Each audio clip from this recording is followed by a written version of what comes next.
student he first interacted sitting near to him, Dinashri. Come on, it's your time for your question.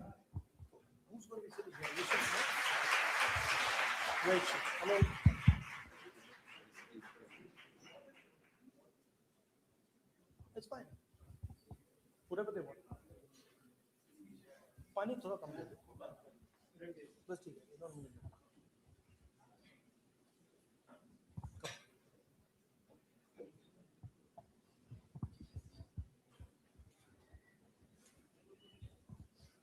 Thank you for inviting me.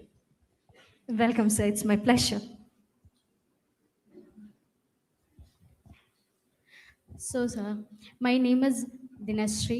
I am from first year BSW, School of Social Work. So, I am here to tell about kalarippayattu. Kalarippayattu is shortened as kalari.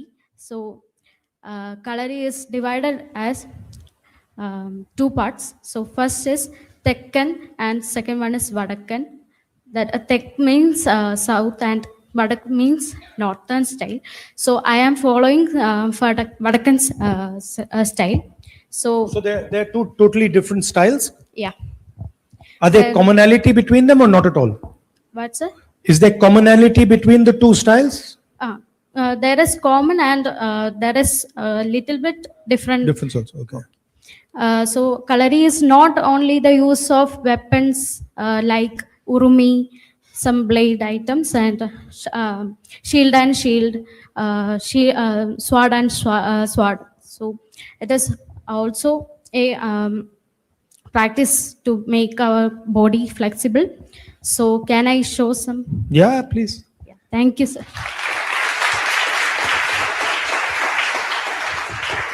If you are interested, you also. First, let me see what you're doing before you trick me into. So, sir, first I am showing Guru Vandana. So in Kalari, we are starting Guru seeks Guru's blessing. So, right. Okay.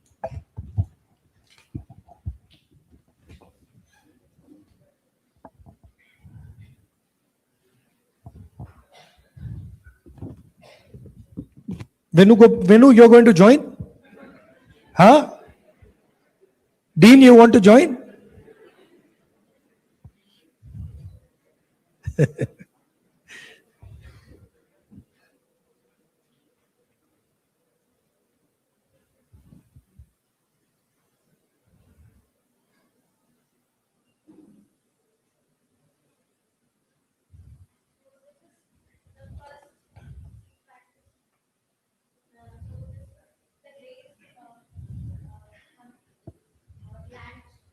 And floor.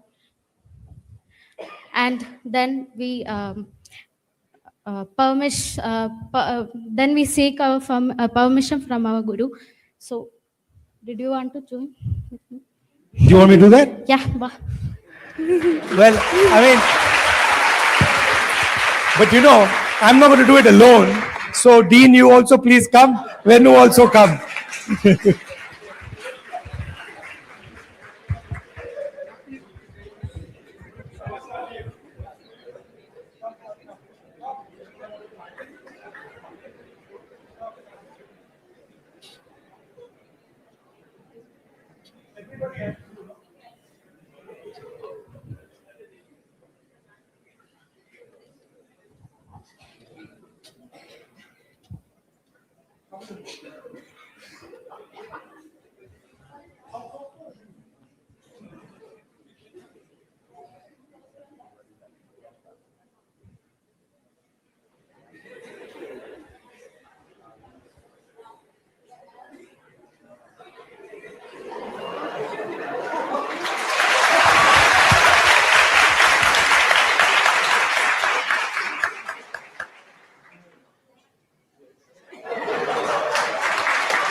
Oh, yes.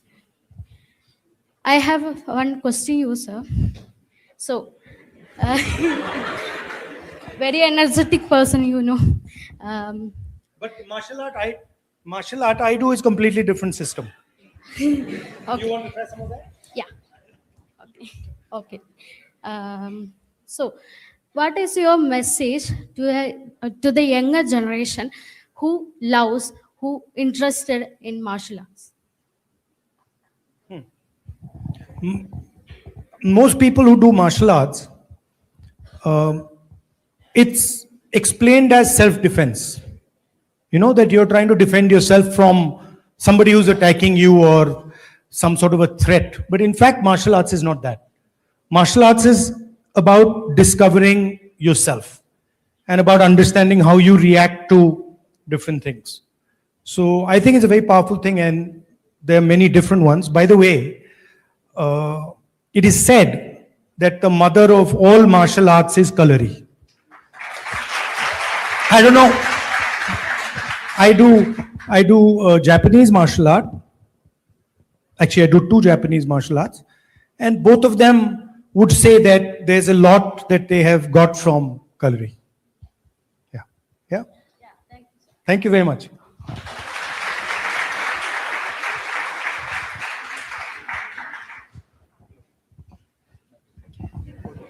I hope you loved it. It is something very celebrated in Kerala, kalarippayattu. So we started with that.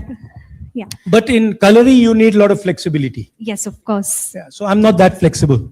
No, you are. I'm not that much. No. In the martial art that I do, you don't need so much flexibility. But we were So she's very flexible. Yeah, love that you enjoyed. So next, can we go with the next question? Yeah, please. Yeah, please. So next- You're in charge. Yeah, I've given the in charge. Blank check. Do whatever you want. Yes. So next, we'll go with Steffi. Steffi is here. Come on. Namaste, Ragulji. My name is Steffi Shaji, first year BSW student. Your flexibility is so good. And your flexibility is so good. And I ask just one question. So you have to closely connected with the peoples of Kerala, especially as a representative of Wayanad. And what is your perception about Kerala and its people? And what role do you think the youth of Kerala can play the shaping of future in India?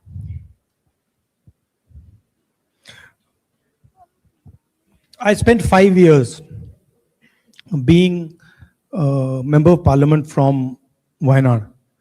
And I used to visit Kerala a lot before that. But I had never actually gone in detail about Kerala. And I had never really tried to understand in depth what Kerala is. And I learned a lot from the people of Kerala and also the people of Wayanad, especially the people of Wayanad. I was very surprised when I first arrived there. There was a big landslide and a lot of people had died. And I was very surprised at the reaction of the people to that landslide. In fact, I was very impressed by it. Because even people who had lost everything, they were more interested in helping other people. So it was quite amazing to see that somebody who's lost his family, lost his house, he's interested in helping somebody else. And it didn't matter what community that person was from, whether they were rich or poor, what religion, none of that mattered. It was that there's a problem and all of us have to get together to solve the problem. I found that to be a very powerful thing. I think you have a very old tradition here. Before coming here, I went to a function commemorating Narayana Guruji. And you have a very deep tradition here, your own history, your own traditions that are very valuable to the rest of the country. And you should always operate within that framework, within your tradition, your culture, your language. There's a lot to learn from the outside world, but you must always be rooted to your own way of life, your own tradition. And then you can learn things from others. Of course, you people have made us very proud. Wherever you go, I've traveled a lot in the Middle East, and the only thing one hears about the people of Kerala is praise. You never hear anything negative. You're always hearing praise about the work you do in hospitals, how you look after people, the respect. So that's very nice. That's very nice to hear. I've also dealt with, sometimes my mother falls sick. We take her to hospital, and then there's the Kerala nurses there. So I've dealt with them directly also, and I know their magic. So those are the type of things that Kerala brings to the country. I'm quite impressed by your auditorium. When we were in college, when we were in school and college, we didn't have these chairs, these comfortable chairs. Huh? Very, very nice facilities here. Thank you, sir. It's a great happiness to hear so. So can we go with the next? Yeah, you don't have to ask me, just Yes. go. Okay. So yeah, he spoke about Kerala and we are more energetic now. So next we'll go with Angela. She's here. Yeah, come on. It's your turn. What's her name? Angela. Angela. Angela. Angela. So good afternoon, Rahulji. Good afternoon. Myself, I am Angela. I'm a first year student at the Bachelor of Business Administration department here. So you have spoke about Kerala, and thank you for speaking about us. So my question is that you have been here, you have been in Kerala for 5 years, right? So I think you will be familiar with Malayalam. Can you speak some Malayalam? I mean, I'm not familiar with Malayalam at all. I can say Nandri. But I'm not particularly good at picking up languages. My sister's the expert in picking up languages. Yeah. Thank you, sir.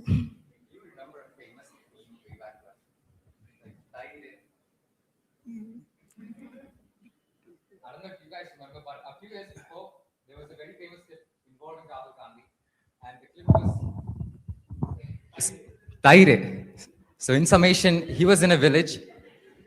That's crazy. He doesn't remember this because I remember this so vividly. In fact, we were talking about it in the mess hall yesterday.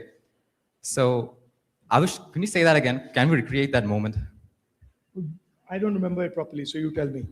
Well, I have a lot of memes done about me, so I don't remember them all. I got some good ones and some bad ones. well, what's your favorite one then? I don't get into really. I'm not a big person who gets into looking at memes and what sort of. I don't like looking at myself on camera. It's not. That's a fair point. Yeah.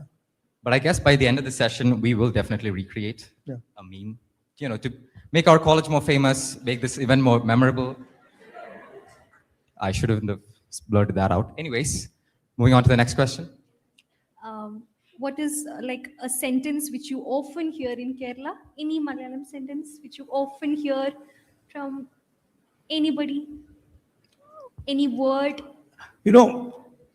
Generally I will speak in English, and most of the time I'll have somebody translating.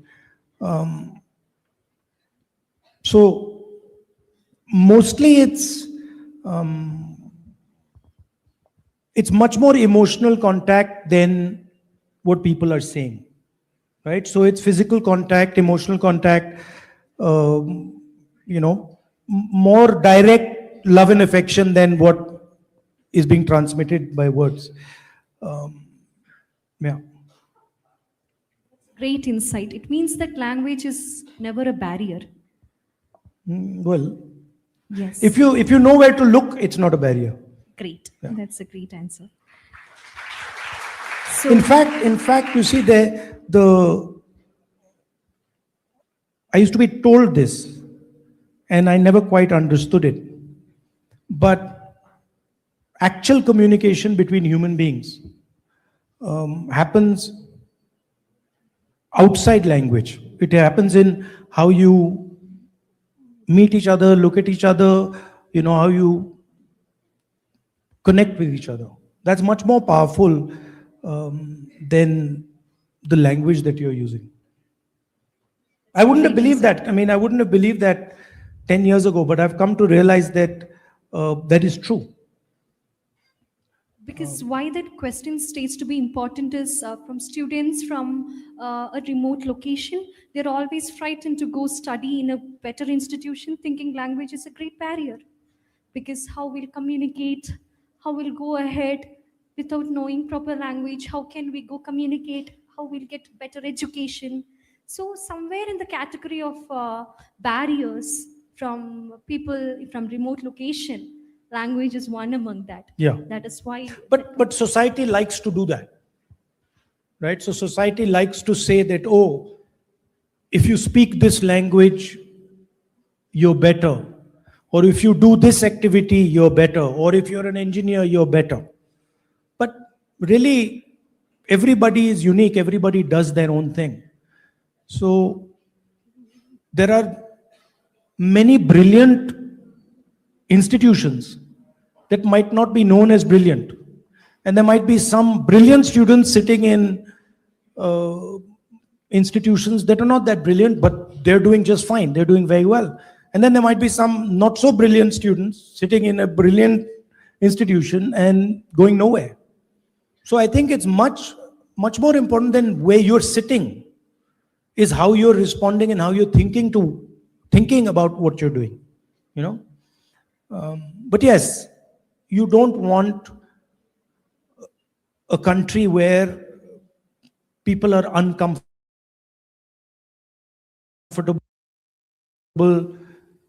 because they can't speak a language, or because they are speaking a particular language, or because they believe in something and they don't believe in something else. You want a nation where everybody is comfortable, everybody can aspire, everybody can want to do whatever they want to do. She wants to do kalari, she should be allowed to do kalari. Tomorrow, if she says, I don't want to do kalari and she wants to do something else, should be allowed.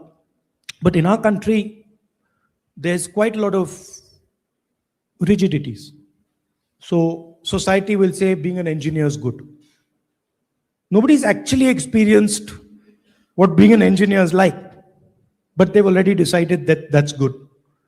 Being a doctor is excellent. Being a cook is not so good, according to our society. But if you're passionate about it, that's the best thing for you, right? So I'm a person who believes that all our students are unique. None of you in this room are the same, which means that you should have a unique path. You should be allowed to choose whatever you want to do.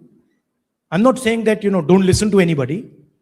You listen to everybody, and then in the end, you have to decide for yourself. If you like being a cook, you like being a runner, you like being a musician, you like dancing, you like doing kalari, you should do it. Great insight. It will motivate a lot of students. No, because society is always telling you, there's a competition, you all have to compete, you all have to become engineers, you all have to become doctors, and then afterwards you're miserable.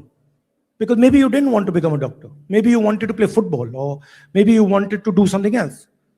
So that pressure, you should resist that pressure. You should say, I'm an individual person, I'm going to make my decision, what I want to do, with respect to everybody. But if I'm passionate about that, then I want to do that. Great, thank you. Yeah, give a big hands, because that will motivate a lot of us, obviously. But you agree with what I'm saying? Yes. You agree with it, right? How many of you feel that you're forced to do things from a job perspective that you may not want to do? Right? You don't have to be shy. Lift it properly. Yeah. So there are people. There you are. Yeah.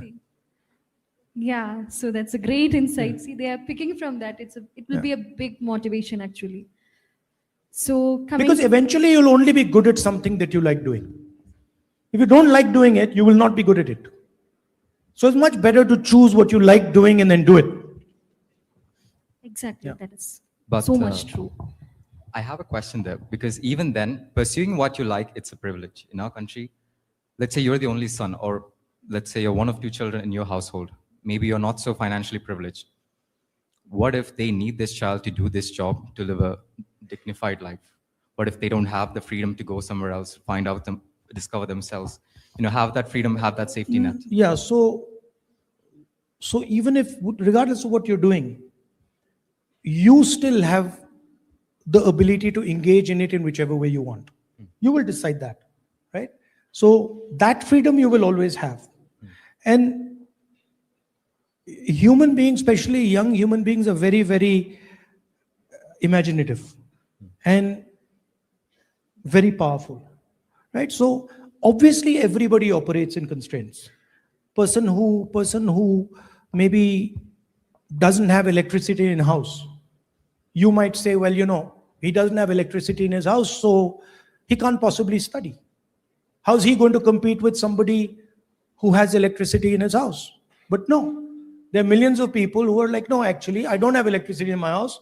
I'll still study. I'll use a candle to study. So I don't undermine human capability, right? Of course, there are constraints, and you work with constraints, and some people work with a lot more constraints than other people, right? I was half joking when I said, this is a wonderful auditorium.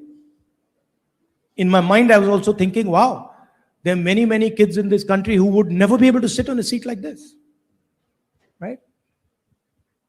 Wouldn't have the institution to give them this auditorium. So it's our duty as people who work to build the country to make sure that those people have this type of an opportunity.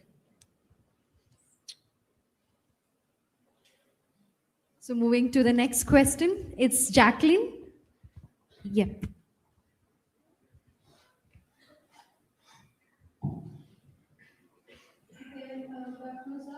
My name is Marian. I am a PS English student. I am very honored to talk with you. So, Abhijit, question I want to ask Abhijit is, what is not uncomfortable about Indian politics that every young people should must be aware before they get into public life? I guess something that children should know. Yeah. I mean, if you want to be a politician, it's an unpleasant job. It's not a pleasant job. If you want to do it seriously, and if you have certain value system, it's a very difficult job. So you should only do it if you're serious about it, and be ready that you're going to suffer quite a lot and get beaten up and pushed around. If you're doing it for the right reason. If you're doing it for the wrong reason, then it's easy. Then there's no problem. So that's the decision you have to make. Am I doing it for myself? Am I doing it for benefiting myself? Then you have one other path. And then you say, am I doing it to benefit or defend certain ideas or certain values? Then the path is completely different. One is unpleasant, difficult path, but you learn a lot and you're actually quite useful. The other one, easy path. You might not learn that much. Maybe you'll have a big house, a lot of money. So these are two paths. So you have to make a decision which one. You cannot go on one and then suddenly go on the other. If you go on this one, then that one is blocked. If you go on that one, then this one is blocked. That's really the decision. Are you thinking of joining politics?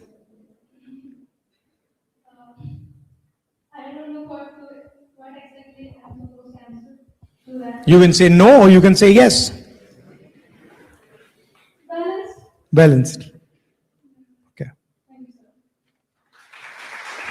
But in my experience, when I first joined politics, the general thing that people say, right, that in politics you cannot be honest. They say it.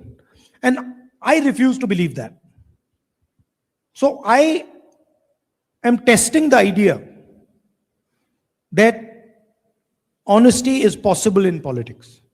For me, that's interesting. That how transparent can you be? How open can you be? How honest can you be? And where are the limitations? So that is for me very interesting, and that's what I like doing. Yeah.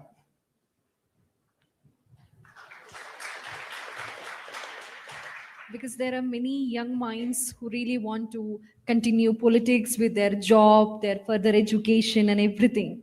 So first we will look on to, okay, why do I want to become a politician? So first question for a youngster would be that. The answer would be the social service.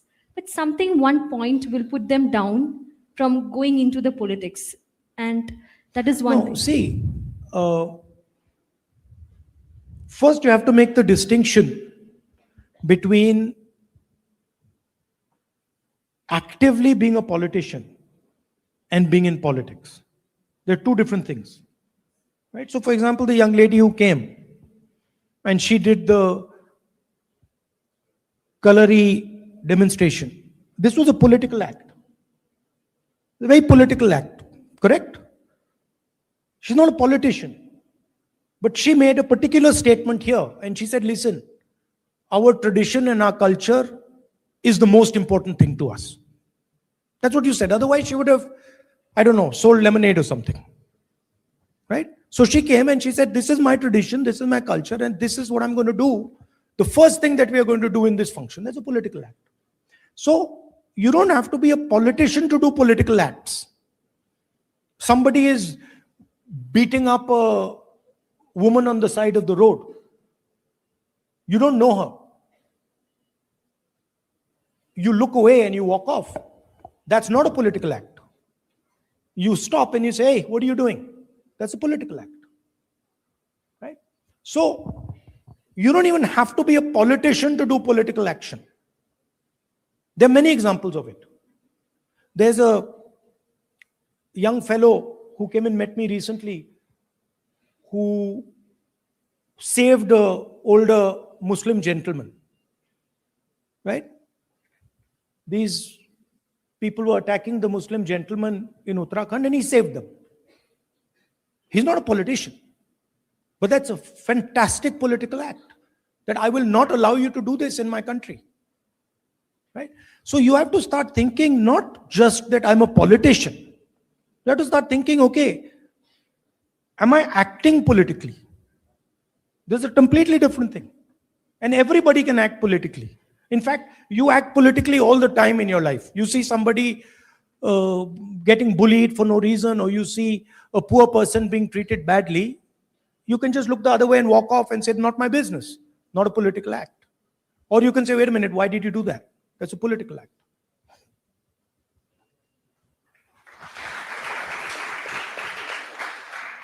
Moving to the next question, it's Nimisha. Yeah, Nimisha, it's your turn for putting forward your question. Hi, Guruji. My name is Nimisha Helen. I'm from Media Studies Department, first year student. Actually, I'm coming from Thiruvananthapuram. Today, I'm talking to you a serious question.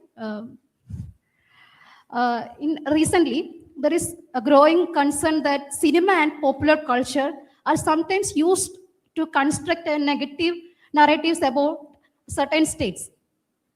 As seen in the debates around film likes, for example, Kerala Story, do you think cinema is increasingly being used as a political propaganda tool to shape public perception about a region or communities in India. Well, the good news is that Kerala stories, the halls seem to be empty and nobody's really watching it. And it shows you that there are people, the majority of this country have an understanding of what's what, have an understanding of what Kerala is and Kerala's traditions and cultures. But you're absolutely correct. Movies, TV, media has been weaponized. And it is being used precisely for that purpose, to vilify people, to alienate people, to create division in society, so that certain people can benefit and other people are harmed. And I think India has actually become very much like that. You know, if a person wants to make a particular type of movie, wants to say something in the media, wants to defend certain ideas in the media, I face this all the time. He will be attacked and he will not be allowed to speak.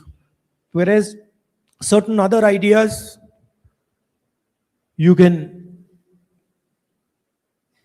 spread them, propagate them as much as you want, nothing will happen to you. So yes, this is extremely damaging for the country, and it is happening.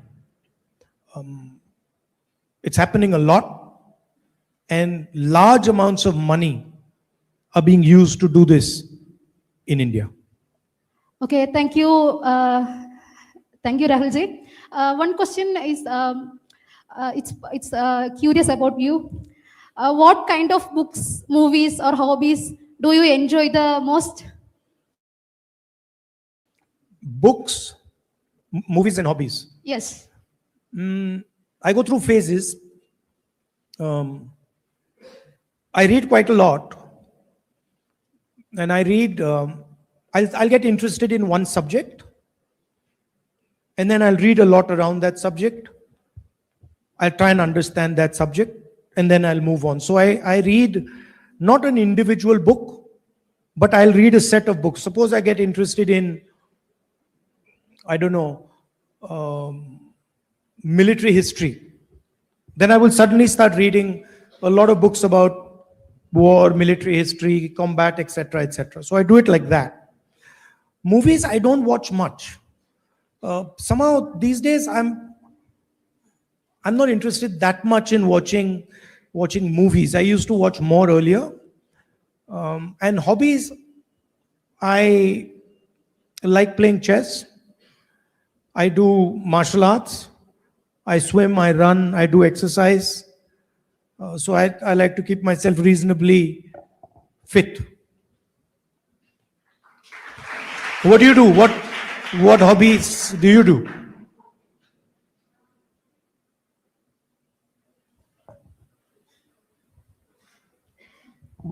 I like crafting, photography, reading. Okay, I do a little bit of photography.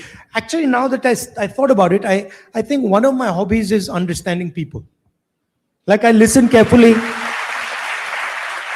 and I like to listen carefully to what they're saying, try to understand what exactly is disturbing them. So I listen now much more carefully and accurately than I used to listen. Earlier I was like, okay, this is what I think I'm going to tell you. Now I'm like, that's not so important. What is important is, what are you trying to say?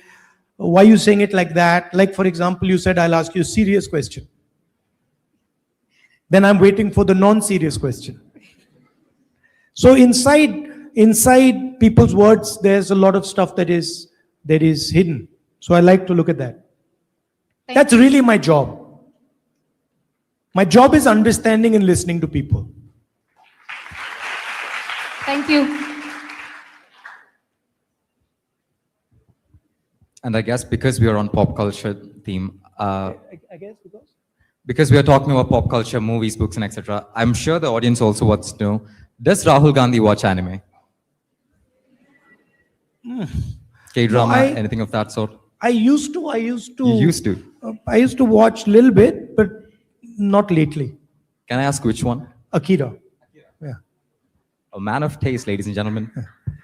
I like Akira. Have you seen Akira? Yeah, it's an old anime. And what about video games? What about? Video games? You know, I have a group of friends and we play FIFA. I guess no one saw that coming. Yeah, Rahul yeah, we Gandhi play playing FIFA. We have a very competitive FIFA game. 2-on-2. Yeah. So what really interested you when you were a teenager, when you were our age? Okay, you're now an individual, you're, I guess, in your middle ages right now. So what were you interested in when you were young? I was just curious. I want to know why things are like this and not like that. And I would never take an answer at face value.